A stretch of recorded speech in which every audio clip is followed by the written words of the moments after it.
Hey gang, John Bacarella here with your Lake St. Clair fishing report. It is Friday, May 6th, and hopefully we're going through the last day of kind of just crappy weather that we've had on and off all week, and hopefully the last day of cool weather, because it looks like the extended forecast coming up starting tomorrow, which is Saturday, all the way through next week looks like pretty sunny and dry conditions. And we're going to get into a southerly flow then with the increase in temps. Hopefully it's not going to be too strong wind out of the south, or even it's looking like it's trending to southeast, which will generally stack the warm water up on the American shoreline, especially pushing that water up into like the Metro Beach area, and hopefully keep the water clarity, just some off-colored water, and that's. We'll just have to wait and see how that all works out for all you walleye guys, because I know, that green tint water is what you walleye guys are looking for. You don't want that gin clear stuff. It just makes it way too hard to fish. But we're just going to have to wait and see next week with what happens. So let's start out like up on the St. Clair River area. That fishing just keeps getting better and better, although the water up there on the St. Clair River is much colder than it is down on the Detroit River. Water temp today at Belle Isle, when I checked this morning, was 50 degrees this morning. It's probably not going to go up much today, but it is going to go up during the next 7 to 10 days, just because our ambient temp and that sun's going to be out, so the water temp's definitely going to go up down there. So walleye run is still going strong on the Detroit River. Lots of smaller males, although my buddy Isaac Hanna did get into some really nice fish, which just proves that you can still catch some really big walleyes down there right now. There are still some really, quality fish in the system. You just got to know, how to hunt them down. And for me, generally, this time of the year, for those post-spawn fish, they usually drop back and go a little bit deeper, or actually a lot deeper sometimes. And so you got to get out there and go for less bites if you're going to go for those bigger fish, which is hard to do when you're catching lots of 18, 19, and 20-inch fish, in the middle range that are still maybe actively spawning. So, but if you really want those big fish, they are still there, although they will be moving up. A lot of them out into the lake, and a lot of them probably have. So you guys that want to start trolling, you can definitely start trolling now with the water temperature around 50 degrees and going to be warmer. I mean, up in the river mouth. And then don't forget, like I was just talking about with that southeast wind, everybody wants to wait. We get it all the time in the store, about the whole lilac bloom thing and everything. And, and historically for me, when those lilacs are blooming, okay, the old adage is, when lilacs in bloom, walleyes in soon. Well, not soon. Walleyes are there already, and probably have been there for a week or more while you're waiting for the lilacs to bloom. So those fish are going to be there now, maybe not in as large in numbers as they're going to be in a week or two, but in a week or two, you're going to have a lot more boats out there too. And right now, you've got local fish that have spawned out on the rocks and riprap and Clinton River and wherever else they can spawn. You got those local fish that are done spawning and that are back out there in the system, and they're hungry and they're looking to feed. And then you've got the fish from the Detroit River that are going to move up, and some of them are going to run out deep, and they're going to go up the channel and work their way up into the St. Clair River system or out into the main lake area, which a lot of them hold. And then you're going to have some of them that are going to hug that American shoreline depending on water clarity and work their way up that way, a lot of those smaller males. But the bottom line is you've got fish out there right now. So if you don't want to jig and you want to go troll cranks like flickers, or if you want to run bottom bouncers or inline nightcrawler harnesses, you can catch fish out there right now, along with lots of perch, because that perch spawn right now is still going, amazingly enough, this late in the season. But the perch spawn is still going. They're still catching fish from shore at Harley down there. And although the percentage of those perches is probably quite a few more spawned out fish than are in process of spawning, there's still plenty of fish around there, including some big spawned out females as well. Although I really like those like 9 or 10-inch males are the best for eating. But anyways, there's still perch to be had down there. Guys are getting them from kayaks and boats and from shore.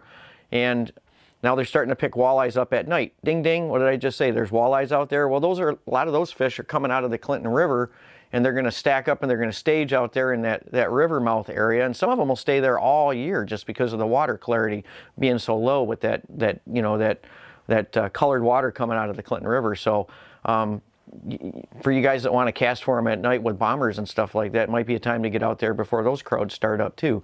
So that walleye bite is going to happen out there. It's just a matter of whether you're going to be the guy that is waiting for the report to come in that's already a week old, or whether you're going to be the first one out there and get the fish early. So anyway, so that's the whole thing about the lilac bloom and everything. But again, the St. Clair River is going, and it's just going to get better and better. That water is much colder up there, so that run is generally later. Well, not generally, it is, you know, later than the Detroit River run peak anyways. But I know a lot of guys are already up there drifting. I don't need to go into all those details about what they're using and everything. They're using 1-ounce jigs and, you know, and plastics and stingers and still some minnows up there. And that Detroit River run is going, it's going strong, lots of smaller males. Now, for you smallmouth guys, the smallmouth bite is definitely picking up, and we're getting more and more reports of guys that are doing, you know, 20, 30, 40 fish days out there when they're on the fish. So, and I get asked this question all the time from folks, especially coming in from out of town. They haven't been out there, and they say, well, where should I start as far as water depth? Well, right now, the water depth, or the temperatures out there, you know, in tight are going to generally be warmer depending on the wind conditions, and out deeper are going to be generally a little bit cooler. But for me, the big question is always water clarity, and I do not like to fish in gin clear water for the smallies unless I have to, unless all those fish are up in there in tighter, or if the water is just gin clear period, which makes it tough. But I really like to focus on the water depth where that bottom starts to disappear, where I cannot easily see bottom with my polarized glasses on. And if I cannot easily see bottom, I can just barely make out the bottom. That also means that the fish don't see me up there flailing around. They don't see the boat. They're not as skittish, and I don't have to make quite as long casts. And if I'm not making as long casts, then that means I can stay hooked up more often, if that makes sense, right? If I'm making really long casts and I'm hooking fish out, you know, 75, 100 feet from the boat versus just flipping out there and catching them really tight to the boat, I can hook a lot more fish in a day if I'm not making these crazy long casts. Sometimes you have to make those crazy long casts, but anyway, so for me, I like to fish more based on the water clarity than probably anything else, and that's where I start my fishing at, is in that area where I can't see the bottom. Now, if the water's gin clear and that means you're out in 17 feet of water and you know the fish are all in tighter than that, well, you got to use a little common sense judgment, right? You need to move in tighter, at least where the fish are, and then try to split the difference there. But so I like that area of the water column, or that area of the lake where you get that mixing. And that's and usually for the walleyes, it's a little bit deeper than that. So it's because, especially if those fish are up suspended like the eyes are, then I like to get out a little deeper. If you're running boards, then you can get away from the boat and everything and not worry so much about that. But anyways, the smallie bite is definitely on. It's only going to get better. That forecast next week is going to make it should be on fire, provided that the winds don't get too tough here on the American side. Now, when we get an east wind like we've got blowing out there today, or if we get something with an easterly component, you got to remember you can always run across over and fish like over in Muscatine, so, and be protected over there. And that bite, I think, has already been going over there pretty good. Although everybody that's coming in from out of town, you do have to realize that right now our water levels are lower than what they've been from the record highs that we had the last 2 years. So any of those areas that you were able to skip across, you know, the last 2 years that you may have only had a couple of feet of water under the boat, or maybe 3 or 4 feet, just bear in mind that if you get a chop out there this year on the water, those areas you could be losing $250 prop. So just pay attention to that now with the water levels. We don't have low water by any stretch of the imagination right now. We're probably more to the median water levels, but we've lost quite a bit of water in the last 2 years from those absolute record highs that we did have. So do bear that in mind when you're running around out there, especially if you're not familiar with this lake. Panfish fishing is still going.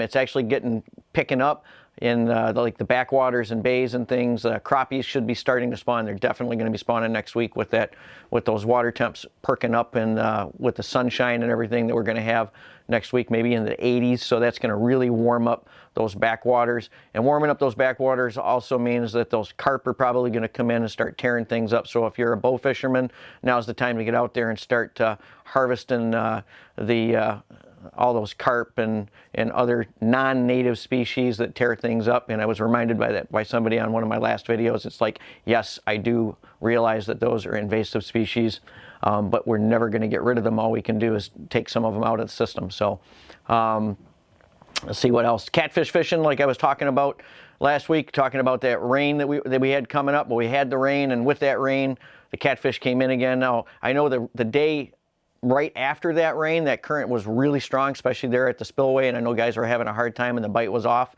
But another 24 hours later, bite was back on, and my buddy Spencer was out there, and he was catching some pretty big cats and some carp with the water temperatures coming up. So plenty of fish to be had right now.